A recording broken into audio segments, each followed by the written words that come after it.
Hi everyone.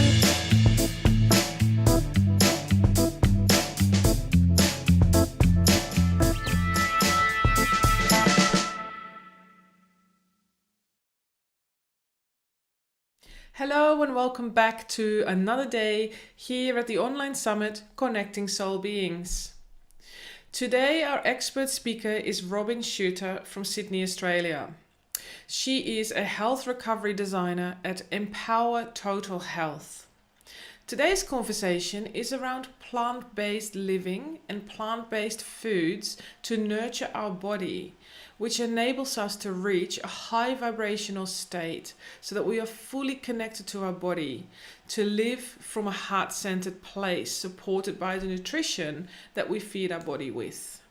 So grab yourself a cup of coffee or tea and enjoy this wonderful conversation. So exciting stuff, because you're the first one that I have here who actually works with the body from a nutrition perspective. Yeah. And that's really exciting for me. So I would love to share first with the audience that Robin and I are knowing each other for quite a few years now. Quite a few years. And we've worked together quite often, and we've obviously also visited similar networks and other events. And I contacted Robin probably nearly 3 years now this month. Yeah, 3-year anniversary for me this month being plant-based. That's really awesome. A big anniversary. Yes, exactly.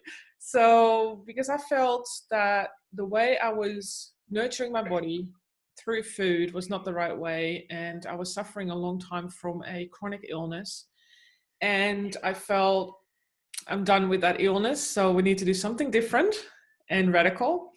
And also working with animals a lot and having them as my friends and really tuning into them, I felt there is no way I can consume them any longer. And so I heard about Robin, I've seen her in action in certain events, and I felt a real pull to connect with Robin. And she has helped me enormously becoming vegan, focusing more on my body, and also dealing with certain emotions and things that are happening to be able to have solid strategies to work from my body perspective. Because as we all know, we like to be in our head. No. Too much. And as a spiritual person, I'm also very fluff sometimes because I like to go off with the fairies. But to be able to have someone like you, Robin, to tap into, to stay grounded and really work with the human body so that everything works together is just, it's a gift in my eyes. And it's so enormously important to have that support from you. It's unbelievable. So thank you for that. And thank you for being here. It has been my pleasure. I love working with you. And I guess I want to pick up on something that you just said, because it reminds me of that very well-worn phrase that we're spiritual beings having a human experience.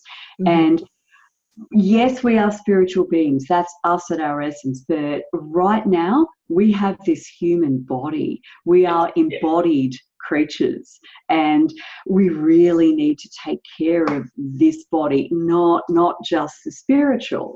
Okay, that spirit needs a home, at least while we're in this plane of existence. This is it. This is the home. So, exactly. For a short period of time. Good care of it. Yeah, yeah. Yeah, definitely. So, and I know, you've been a vegan for over 15 years now, I think. Not quite that long. I was, my big anniversary would be coming up 13 years now. Okay. Yeah, must be nearly 13 years, because my daughter is 13. And prior to that, I mean, I stopped eating animals when I was 15.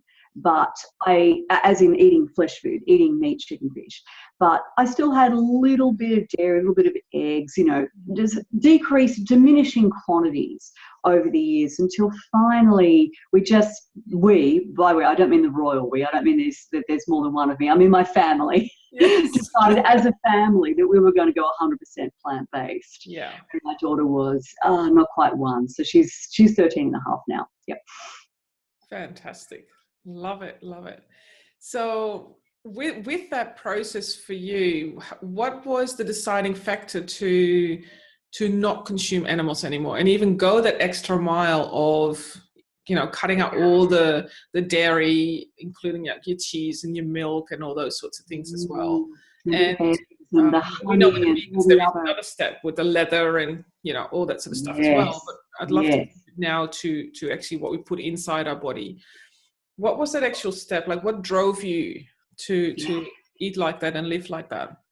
You described a few minutes ago your growing awareness as you began working with animals and tuning into animals, until you reached that place where it just didn't sit right with you to actually eat them. And that was my experience at age 15. Although, and look, this is going back a long time. I'm nearly 47, so you know, how do you remember something that happened over 30 years ago? But I have this very, very distinct memory. When I was 15, I was sitting in my bedroom at, you know, in my family home where I grew up, and I had always considered myself to be an animal lover.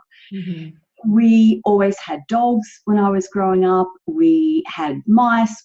I hand read budgies, and you know, we were just always around animals. Yeah. And I loved animals. And I was a junior member of the RSPCA, and I remember one day I was reading their magazine.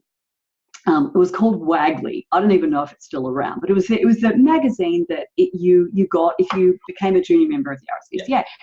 And I don't think it was actually anything in that magazine, because as you know, it's not like the RSPCA promotes a vegetarian diet. But I remember just having this moment where I thought, hang on a minute, I can't be an animal lover if I eat them. Like, there's just this fundamental disconnect. You cannot say, I love animals, I'm for the animals, if you're part of the system that enslaves them, that tortures them, and that ultimately kills them. Mm-hmm. And that was my moment. It was just literally just that brick to the head moment where you go, I'm not living in alignment with my principles. I'm saying something about myself, but it just isn't true. Mm. I'm saying I'm an animal lover, and yes, I love my dog, and I loved my mice and my budgies and whatever. But there's this whole other group of animals that I am behaving in the most unloving fashion toward because I eat them. Yes. Now, at that time, this was 1980, must have been around 86, 87, 86.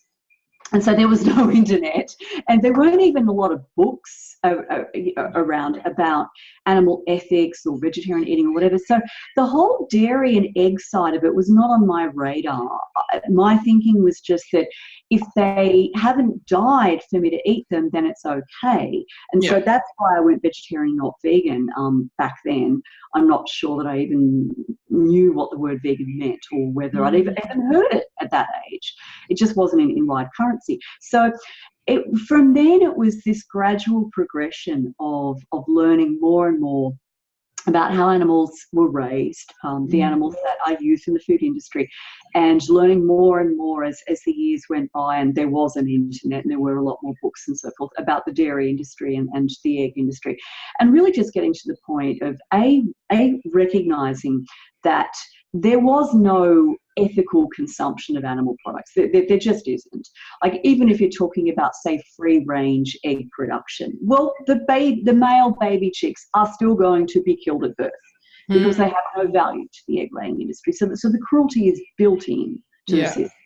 So, and ditto for dairy. I mean, there's no way around it. You can't allow that mother cow to keep her calf with her after the calf is born and let the calf, nurse from her as nature intended. That calf must be taken away. So there's cruelty built into the system, and it's unavoidable.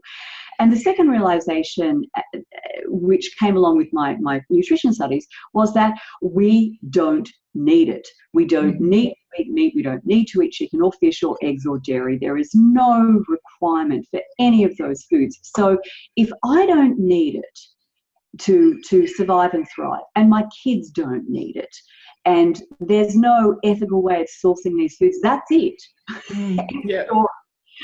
They're out of my life. Those animal foods are out of my life. Yeah. And it makes sense then, the way you say that and what you've learned. I mean, it makes sense. to discontinue, you know. I guess I'd add a third leg to that stool, which is that human health improves. It's not just that we have no nutritional necessity for these animal foods. It's that our health improves when we cut them out. And so if you're looking, I suppose, for a more spiritual dimension of this, there it is right there. The thing that is best for the animals and best for the environment, we haven't even talked about that, that's a whole other area, is also best for you. Yeah. So isn't that something? There's no sacrifice. There's no giving up. There's no suffering. Your health will get better when you cut animal foods out of your diet and base your eating instead on whole, minimally processed plant foods. Yeah. Wow, what a system! Yeah, exactly. You know, and that's exactly why I wanted to share this as well with the audience, because I know for me it had such a positive impact, not just on my body, but as me as the human being and the soul being, to go plant-based. It has made a dramatic change in how I show up and how authentically I live.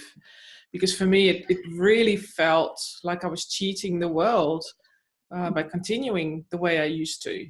And, you know, and to even tune it back to my body, it still has taken a little while. It's taken nearly 3 years, but I know that eating plant-based has made a massive impact on the disease that I used to carry around since 2006. So that it resulted now this year, since February, I have stopped the medication under guidance with my specialist. So, you know, that my body is now able to look after it itself without the help of medication. And yes, we're still in the trial period, and it's still, you know, but it's going very well. And that's really amazing. And I know that has contributed to that significantly. See, fundamentally, the human body, and I would argue the human mind, is they're self-healing.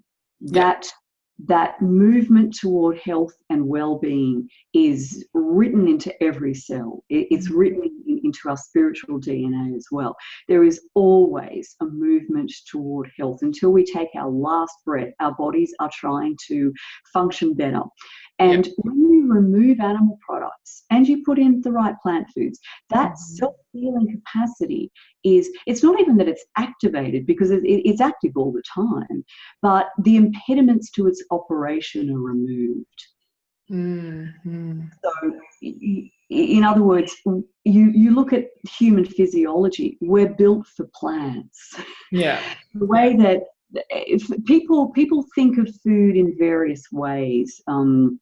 And I would argue we think of food in some inappropriate ways. So we think of food as sort of, you know, comfort or reward or whatever. And I'm not saying that we should all just eat grass and have boring meals, but I'm saying fundamentally the purpose of food is to nourish the human body. So food is a fuel. Food is raw materials. It's building materials. And also food is communication. So every bite that we eat, when it's digested and metabolized by the human body, is communicating with our cells. And when you look at the way that plant foods communicate with human cells, and not just human cells, but the bacteria that inhabit our bodies, especially the gut microbiome, when you look at the messages that go through to our cells and the non-human cells, when you eat plant foods, it's an entirely different set of communications to those that happen when people eat animal products. So when you eat plant foods, the information that goes through is inflammation cools down, self-healing programs are activated, aging programs are slowed down when people eat plant foods. Disease processes like atherosclerosis or clogging of the arteries, these are overcome when people eat a plant-based diet, and it's largely because of the way that plant foods communicate with human and bacterial cells compared to the way that animal foods do. Yeah. Wow, that's very powerful, very powerful. So in terms of the communication, I like when you brought up that word, because what we're aiming for here as well at the summit is to tap into ourselves and to connect and communicate with ourselves at a level that brings us a higher level of energy and to be at a higher vibrational level. so that we can be who we truly are and really shine in that way. And I know this sounds a bit corny perhaps, but I truly feel that Not is to me me. as well, you know, because people always say, Not to me at all. "You're beaming with health." You know, Yeah. that's really connected in that sense. So in your experience, how would a plant-based diet and really looking after your body impact reaching that high vibrational level? Wow, I'm so glad you raised this. All right, let's kind of let's start at the most basic kind of Yeah. growth level and then work our way up. So over, how long have I been in practice? 1995, a long time. How many years is that? 20, getting on 24 years. The most consistent thing that people say to me when they switch from a regular Western style diet to a plant-based diet, and granted, some people have withdrawal reactions in the first few days, okay, they can feel a bit cruddy, and that has to be acknowledged. But after that, the most consistent thing that I hear is, I feel lighter. Mm. And that's a fairly nondescript, vague term, but it's consistent. I feel lighter. They feel lighter in their bodies. They notice that after a meal, they don't get all sleepy and bogged down. They have more physical energy. And that physical energy results in them wanting to engage in more health promoting behaviors like exercise. And as people get more in tune with their physical body and its needs, with the need for good food, the need for sunshine, the need for exercise, then it's kind of like they start to move up the hierarchy. I think most people are familiar with Maslow's hierarchy of needs, right? So I'm kind of picturing something like that pyramid structure where having more energy, having more physical energy then causes you to sort of look around at your life and say, what am I doing? Like, does my present job or way of making a living fulfill me? How are my relationships? And so people just kind of move up that pyramid as a consequence of the health benefits that they're experiencing from a whole food plant-based diet. And then at some point, it's like that spiritual drive that I think is built into every human being, that starts to wake up as well. So I see all of that as being really facilitated by being on a plant-based diet. Now, is every spiritual person on earth on a plant-based diet? Well, clearly no, but I think it's just easier. It's just easier to wake up that side of yourself. And particularly if you love animals, then I think it's really critical, because waking up to the fact that animals are exploited, enslaved, abused, tortured, and murdered, and not being in denial of those facts anymore is a really pivotal part of your spiritual awakening, because your spiritual awakening is about facing truth about yourself, truth about the world that you live in. And if you're engaging actively in that untruth that's perpetuated in our society, so untruths about animal products being necessary for human health when they're not, untruths about the notion that animals are well treated in agricultural systems when they're not, untruths like humane slaughter, a term that, I mean, I shouldn't laugh, I suppose, because it's barbaric, but how do you even wrap your head around the idea of humane slaughter? I would like to kill you, but don't worry, I'll do it as nicely as I can. I mean, it doesn't make any sense. No. So when you kind of get yourself out of that system of perpetuating untruths, again, I think that's a really pivotal step in your own, or step on the path of your own spiritual awakening. It's just about owning up to truth, owning up to reality. Yeah, definitely. And on top of that, I believe that, you know, because these animals have lived in such a way, and before they are going to be slaughtered, to name that horrible word, they become traumatic, you know, and that energy is captured in their body. And as humans, we consume that, and then we're surprised that we feel stressed, and we create dis-ease, and, you know, we feel really bizarre and weird and whatever else it is. I believe that we eat all of that and consume all of that as well at the same time. I think it was Tolstoy who said, "Wherever there are slaughterhouses, there will be wars." There's a direct link in so many ways, on multiple different levels, on the way that we treat animals and the way that we feel within ourselves and the way that we treat other human beings. Yeah. Passion starts with the least powerful in society, the most voiceless, and that's animals. Yes, exactly. Yeah. And that's why I love what I do, to be able to give them a voice, right? So yeah, absolutely. And I believe that in the same matter, you do that for the humans as well. The way I experience working with you, and you, especially the wisdom that you have around this, is just absolutely amazing. That you help people give their body a voice. You know, 'cause, do you know what I mean? Yes, yes. And again, I mean, in the same way that as a society, we have learned to become disconnected to the truth about how we treat animals. Most people are profoundly disconnected from their bodies, and this starts in childhood. And it happens. I mean, it's not that parents wake up one morning and decide they're really going to mess their kid up, right? It's just that, you know, we have various cultural beliefs, and most people are raised in such a way that they suppress feelings and experiences that are mediated to them through their bodies, and they grow up with the sense or the felt belief, if you like, that certain emotions are wrong. And I guess the other thing, that one of the elements of my work that I find most gratifying is bringing to people's attention the fact that ambivalence is a normal human experience. So in other words, when people come to see me and they have a health challenge that they want to work on, most of them, by the time they get to me, they've done a little reading about it, they've got themselves relatively informed, and so they have a bit of an idea about what they should be doing, and yet they're not doing it. And the majority of people, they think that that means there's something wrong with them. They think that they mustn't have enough willpower, or that they're stupid, or that they just haven't suffered enough. And to me, that's simply an ambivalence issue. And ambivalence is normal to human beings. So by ambivalence, I mean, it's like on the one hand this, but on the other hand that. On the one hand, I don't want to have my health problem. I want to be well. I want to lose the weight. I want to get off my medications or whatever it is the person's dealing with.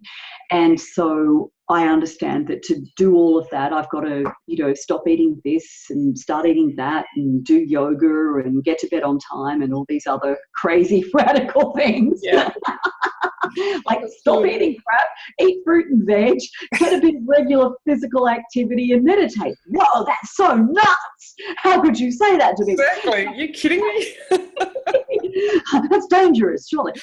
So on the one hand, they know all of that. On the other hand, there's a pull toward their pre-existing habits and all of the ways in which they've been brought up, like the foods that they were brought up with as children that have an emotional significance to them, or the activities that they participate in with their friends, like drinking or you know, or smoking even.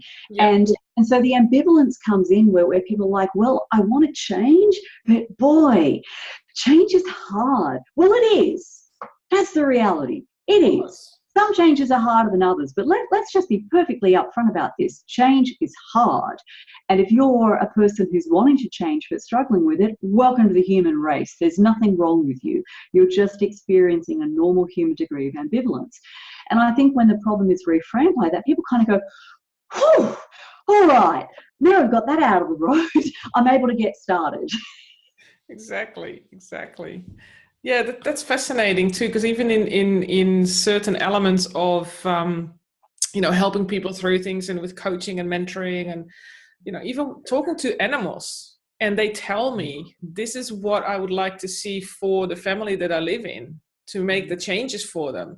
You know, people say, yep, that's what I'm going to do, but then nothing happens. Yeah. It's almost like they're being too stubborn or proud, or, you know, they know it better to not do it, but they do themselves, and in the long run, the animals as well, such a disservice by going down that path. 100%. And a big part of that is just failing to recognize the nature of ambivalence and the fact that it is really intrinsic to human beings, because we have multiple parts. I don't mean in some sort of dissociative personality disorder kind of sense, but we have multiple parts. We have multiple parts of our brain that or multiple personality structures, if you want something a little more abstract than that, that pull us in different directions. So, you know, we want change, but we also fear it. We want the longer term satisfaction of living in a healthy body that is, let's face it, attractive. Most people want to be better looking. I think that's probably fairly normal, and I don't knock that motivation. It's not as spiritual as some, but it'll do for starters. And then on the other hand, we also want the pleasure of that, whatever the heck it is that we crave. We want that now. So that's what people are always kind of, that's the calculus that they run through. You know, how much do I want that healthy outcome that I envisage versus how much do I want that Krispy Kreme donut right now? Yeah, exactly. Exactly. And it's really tuning in as well to what would we like to create for ourselves that gives us the best experience possible. You know, and that's something that I really tune into lately. If I do this, will that give me the experience? Will that give me, you know, exactly that what I want to create for myself? And once you step into that and you really feel into that, the nutrition part it supports it. I could not really agree. Supports it. Yeah, one of my favorite books that I often lend out to clients is called The Pleasure Trap by Alan Goldhammer and Doug Lisle. And the Pleasure Trap, I mean, it's an exceptionally good book. Many people have had their lives transformed from it.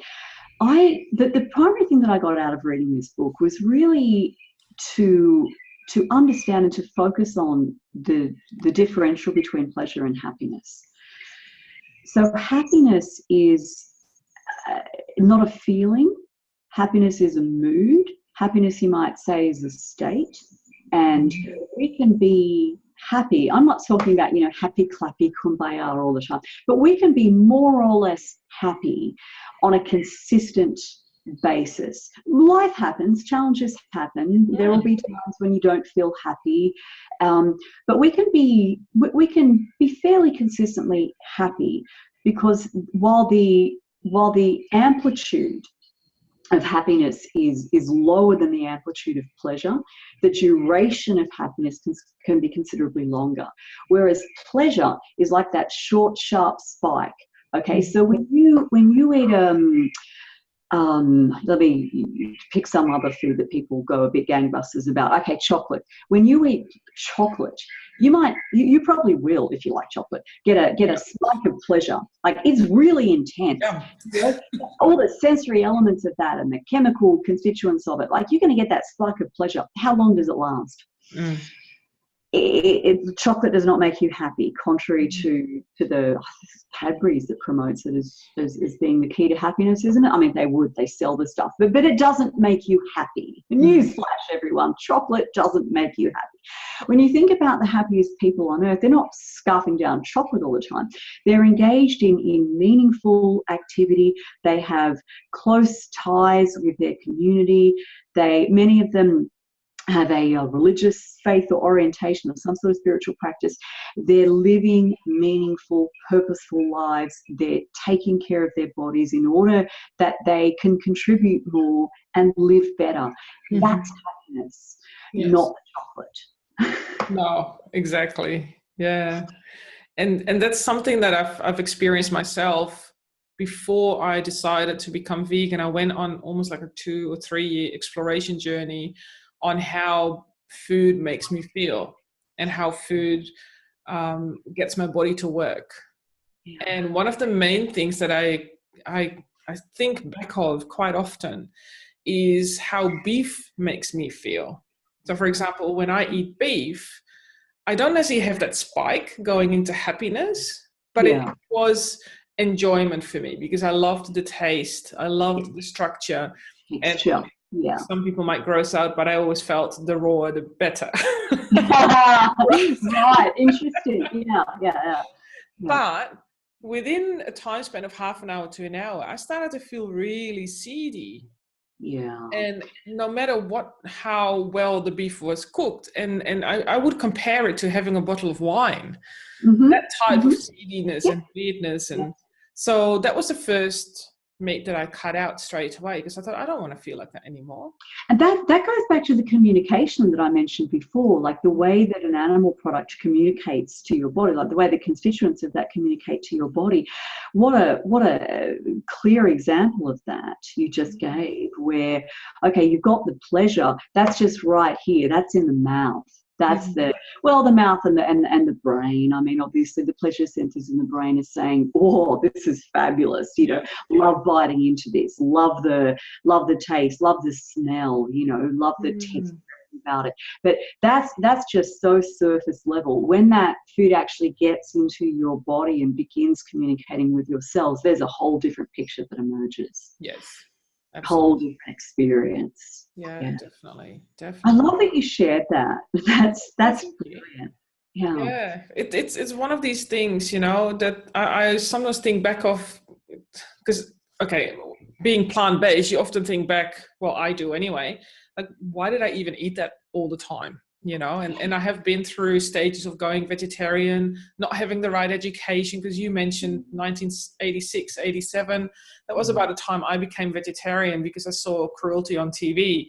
And I can remember this very clearly. It was on Christmas Day. My mum had just cooked the most beautiful Christmas dinner, and this rabbit came on the table. And I said to my mum, I'm not having that. And she said, but you always eat meat, like, it's fine, you love it. And I go, no, I'm not having that. So from that day, I never ate meat. Because I didn't know better, and there wasn't the education around it, and I didn't know how to really listen to my own body of how it feels. I got sick. So when I was about 20, 21, I had to go back to eating meats again. Because my doctor told me to. You're lacking in this, you're lacking in that. They didn't know any better. Oh, look, 100%. You started eating all that stuff again, but it can be done wrong. There's no doubt about it. I see a lot of people on vegetarian and vegan diets who haven't got themselves educated and are doing it wrong, and their health suffers as a consequence. So yeah, definitely. And I have to say, I wasn't very well informed when I first went vegetarian, and I didn't enjoy a lot of health benefits from it. I wouldn't say I was the world's worst vegetarian, but I certainly wasn't the most, health-oriented vegetarian when I first changed. But because for me, it was just about, I don't want to eat animals anymore, as opposed to how can I look after this body of mine in a way that sort of supports and nurtures me, so that I can, get on with my work in the world, which is the way that I look at it now. It's kind of like, I don't get caught up with health as a means in itself. Health is a means to an end. Whereas I don't think health was even on the table at all for me back then. I guess it's not when you're 15. Not really. I don't think so. Unless you've already had some serious health challenges, But I see health as being the means to an end. In other words, I want to keep having the energy, the vitality level that I have now, so that I can continue doing the work that I love and helping people until I'm 95 or something. I mean, why not? Exactly. Yes. I mean, these days we live longer anyway, so you don't want to be retired. Well, I don't see myself getting retired at 60, 65. Retirement, what is that? That's a strange word. That's less than 20 years from now. Oh dear. No. Let's keep going. No way, not doing that. No way. And so I mean, being plant-based has had a major impact for me as well on how I connect with myself and with the spirit world and with the animals, because like you said before, people come up to you and say, I feel lighter, even after the first couple of days, perhaps. For me, it gives me more clarity as well. Not just feeling lighter, but that cloudiness in the brain has completely disappeared. And I feel that when I meditate and when I really start to tune into me, my essence, then it's much more clear, and the messages come through easier. Yeah. So it has, in that aspect, a lot more benefit as well. Oh man, I hear that a lot too. Aside from the feeling lighter, the other thing I hear the most from people is the term that people often use is brain fog. They'll say, I just don't have that Yes, brain fog that's anymore. the It right doesn't word. feel like I've got a bowl of porridge in my head rather than a brain, you know. I think more clearly, and I'm just more here. I'm more present. Mm. Yeah. And again, I mean, you know, we are these spiritual beings having a physical experience. So our ability to connect spiritually is very much grounded in the health and well-being of our physical bodies. I believe that anyway. Yeah, yeah. So when you Wow. nourish your body, and you have that quality of physical energy, yeah, I'm convinced it translates to a greater quality of spiritual energy as well. Beautiful. Yeah, I totally agree with that for sure. So how would someone start? Because I can appreciate that some people in the audience are not plant-based, and probably most Yeah, of the people in the audience are not plant-based. And absolutely. quite a majority of them are plant-based. So I'm sure they're sitting here going, yep, yep. Yeah, we're preaching to the choir. Yeah. So for those, people are very curious to think, oh, let's dab into that. I would like to see what happens if I perhaps do that. What is the best way for them to start, perhaps? yeah, I really like the crowding out strategy. In other words, where people will often get caught up or stuck, and this goes back to what I was saying before about ambivalence, is the roadblock that they hit in their head is the notion of giving up. So, you know, giving up meat or giving up cheese or giving up eggs. So I love the crowding out strategy, which is where rather than giving up, you just say, I'm going to eat more vegetables, more fruits, more whole grains, more legumes. I'm going to eat more fresh and wholesome and delicious food, foods as grown, foods that look kind of like they did when they were hanging off a tree or off a vine or growing under the ground or somewhere or other. So in other words, crowd out the lower vibration foods, the less wholesome foods, the more highly processed foods, just crowd them out with the healthier foods. And as you do that, you'll notice, I love what you said before about tuning into your body and just kind of like almost like gauging or measuring the response in your body to different foods. So notice how you feel after you eat fresh, ripe fruits compared to after you eat a bowl of sugary cereal. Notice how you feel when you eat a big salad with a baked potato and some hummus on top compared to when you eat a burger. And just start to crowd in all of these wholesome foods. And most people find that the more they move in that direction, the more changes they end up wanting to make. Because it's kind of like that immortal scene in When Harry Met Sally, you know, where she's faking orgasm in the restaurant, and the woman goes to signals the waiter, I'll have what she's having. Well, you want to have more. You know, it's like, I want to have more of what I'm having. I want to have more energy. I want to have more clarity. I want to have more of that peaceful, happy gut after a meal rather than that feeling of you know, having swallowed an elephant and then it takes, you know, 16 hours to digest. So you just feel better and you want more of that. And that tends to just, you know, lead people along the path rather than having them sort of, you know, feel like they've got to be dragged along it kicking and screaming. Yeah, exactly. And you reminded me when you talked about the journal, to write it down, to keep that diary, because that's what I did in the beginning as well, was to keep that diary on how you feel and actually recognize, hey, I'm actually starting to feel much better as well. Yes. Black and white.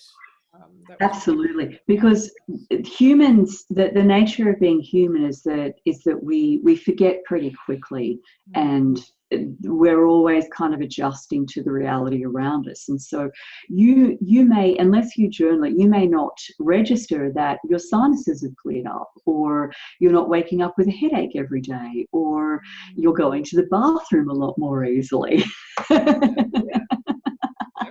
and every day, maybe twice a day or even more. So if you're not journaling those things, they might just slide right on by. They might escape your notice, but it's great to journal those so that you can celebrate your progress. I think that's the other thing I'd say about getting started. People beat themselves up for not being at the destination. They say, well, I want to lose 20 kilos and I want to be 100% plant-based and I want to get off my blood pressure meds and have normal blood pressure all by myself, and I'm not there yet. What's wrong with me?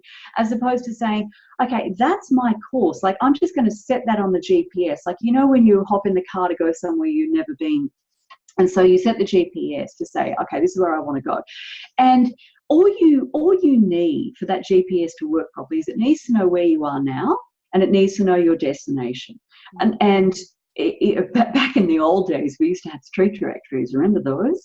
And you'd have to sort of figure out the whole route along the way, and it was tough. Whereas now you just kind of program the GPS and you just go, right, I'm going to drive, and you're not saying, oh my God, do I have to turn left at this street? What if I take the wrong turn? Because the GPS will just say, you know, in 500 meters, take the third exit on the roundabout.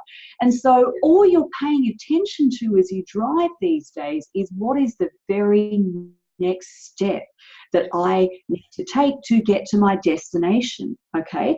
Whereas when people are here and they want to be there in lifestyle terms or in health terms, they're forever saying, I'm not there yet, I'm not there yet. Oh, it's so hard to get there, right? So just know where you want to go. Have some kind of vision. It'll change over time. That is the difference with the GPS thing, right? Because people get different ideas as they go along, and that's fine. As you evolve as a person, your idea of what the destination actually is will evolve too. But just take the very next step. What is the next step? The next step can be taken the very next time that you open your mouth to put some food in it. You know, if you just make the decision, I'm not going to go down to the corner shop and buy a, you know, deep fried what's-in-a-jigget for the very next thing that I eat. The very next thing that I eat is going to be a banana, or I'm going to eat a salad, you know, like a proper salad with vegetables. Just the very next step. That's all you need to focus on. Right? So have some idea of the destination in mind, but rather than mess your own head up with how far you are away from your destination, just focus on the very next thing that you need to do. That's also helpful because when you go off track, and you will, you know, everyone listening there, you will go off track. That's just being human. That's being an imperfect human in a world in which it is very challenging to live healthfully. Alan Goldhammer, I mentioned before, the co-author of The Pleasure Trap, he has this saying that I use a lot. He says, we live in a world that is perfectly designed to make us fat, sick and miserable. And lots of people profit, lots of organizations profit from you being fat, sick and miserable. So it's hard to reconfigure your life in order to live in such a way that you have a healthy body and that you make health promoting choices in a world that really wants you to be fat, sick and miserable so they can make more profit off you. Just being completely cynical about this. So when people make not so very good choices, they get into this mindset of, oh no, I've messed up. I can't do this health thing. That's for other people, but I don't have the willpower, or I'm not smart enough, or I'm not whatever enough, I don't know. None of that is true. All you need to do to get back on track is it's like the very next thing that you do. Let it be something health promoting. Have a sip of water. You know, get up off your chair and walk around the office and, I don't know, go to the water cooler and do a couple of squats or something. Just like the very next thing that you do. Just choose for it to be something that supports and promotes your health. And that way it's kind of like, you know, because, you know, sometimes even when you have a GPS, you still sort of miss the cue when you go off track. And the GPS doesn't shout at you, you stupid person, I told you to turn right there. Why didn't you? It just sort of does a little reconfigure, and it says to get back on track, you know, you just need to turn right here and then go 500 meters and turn right. You'll be back on path. The GPS never says you're an idiot. You're never going to get there. I don't know why you even bother. It just figures out how to get you back on the road. Exactly. And it really, this morning I spoke to one of the other speakers and we were talking about not living in the future. And this reminded me of that, you know, because Yeah. that's a similar thing. We live too much in the future because that is where we want to go. So let's focus on that. But we forget that we're over here, you know, and Yes. we forget that when you're present and you just take that one step each day, then that will bring you closer to where you really want to be. And if that changes, if something shifts, then you can change what you want to create. It's not set in concrete, right? 100%. 100%. You can change. Yeah, you can definitely change that destination. Yeah. Absolutely. And you probably will. Oh, that's part of the normal process of human development. It's interesting that you raise that point about the future, because when we're thinking about what our goal is, we imagine how we'll feel when we get there. But the me that's imagining my future goal and achieving that is not the future me. I'm going to be a different person by the time I get there. And that's why our goals can change over time, because every time that you make a choice, that you decide to go for that walk, or drink the water rather than the soft drink, or whatever it is, that's sort of very subtly changing you. It's quite literally changing your brain. It's changing the neuronal firing patterns in your brain.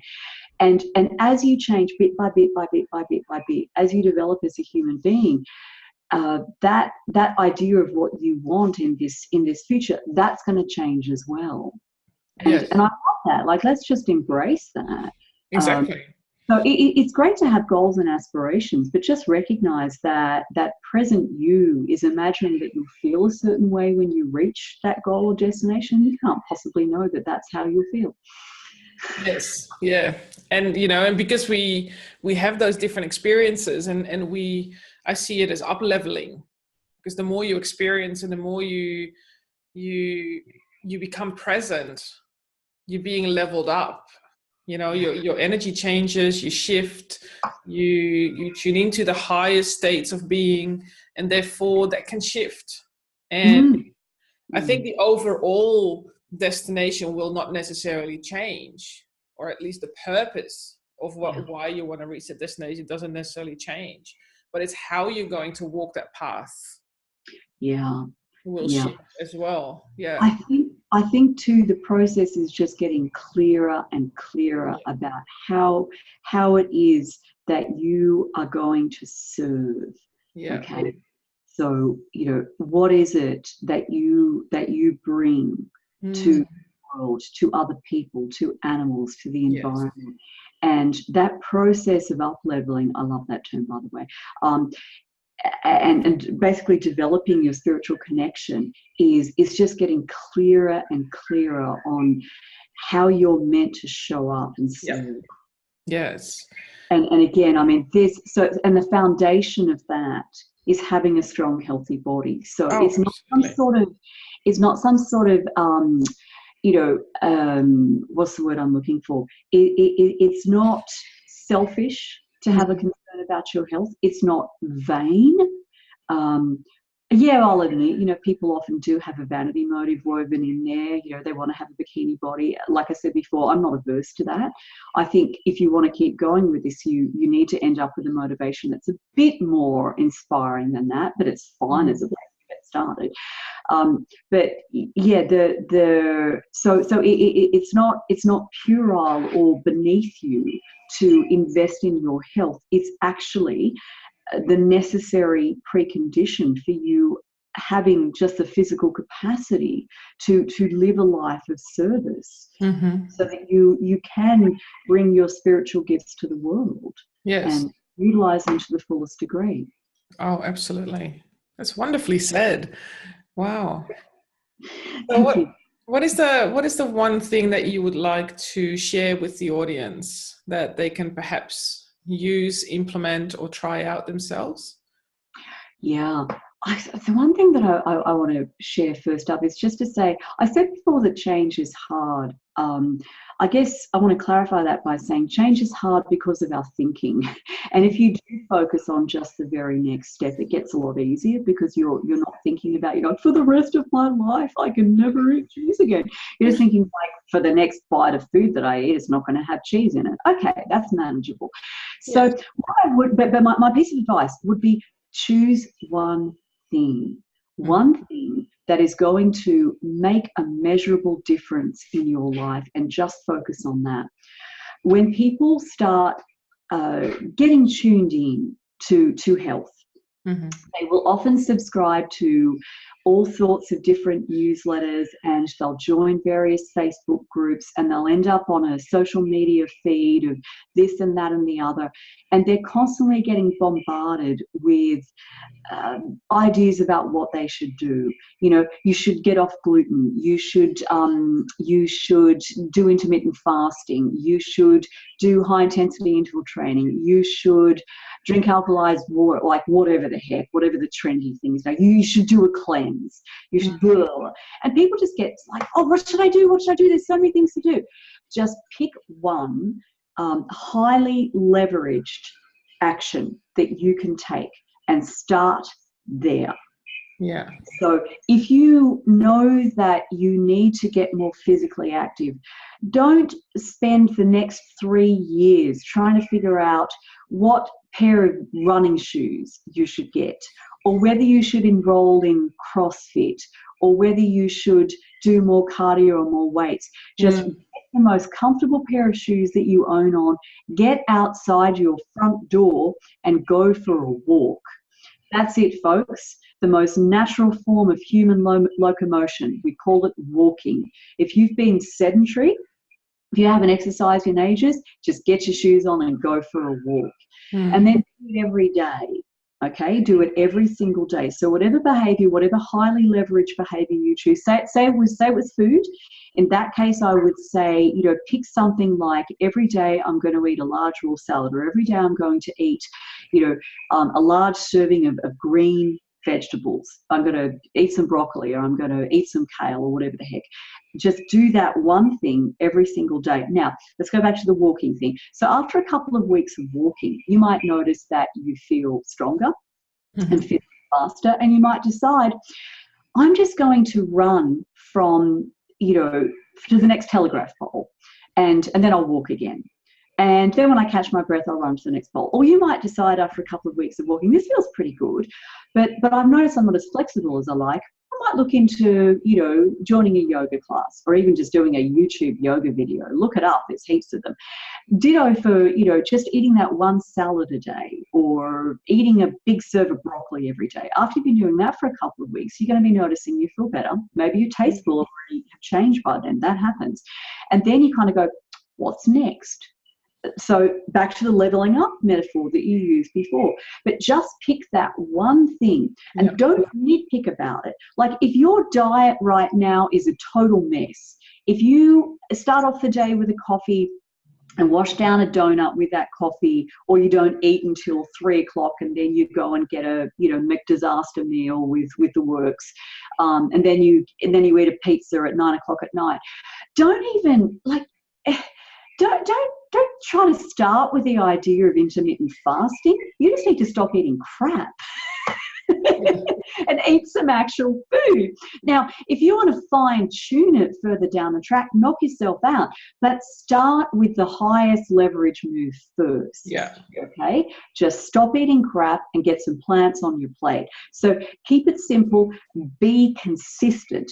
If you do have a day when you don't walk, or when you don't eat your salad or whatever, remember that the next thing that you eat, or the next thing that you do, make it a health promoting thing. So there's people often talk about falling off the wagon. And I watched a great video by Howard Jacobson and Josh LaJourney the other day, where they talked about, there is no wagon.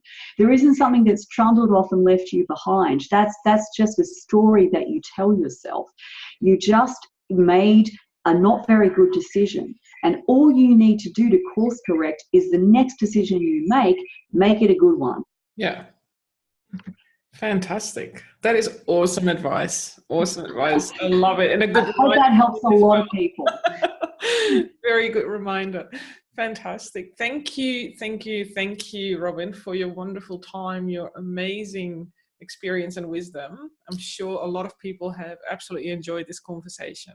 So thank you so I much. have enjoyed it so much. It's like we really went down deep today, and Yes. it's great. I hope this really does make it just a lot more straightforward for a lot of people to take care of themselves better. Oh, I'm sure it does. I'm sure it does. So thank you again. My pleasure. Cheers.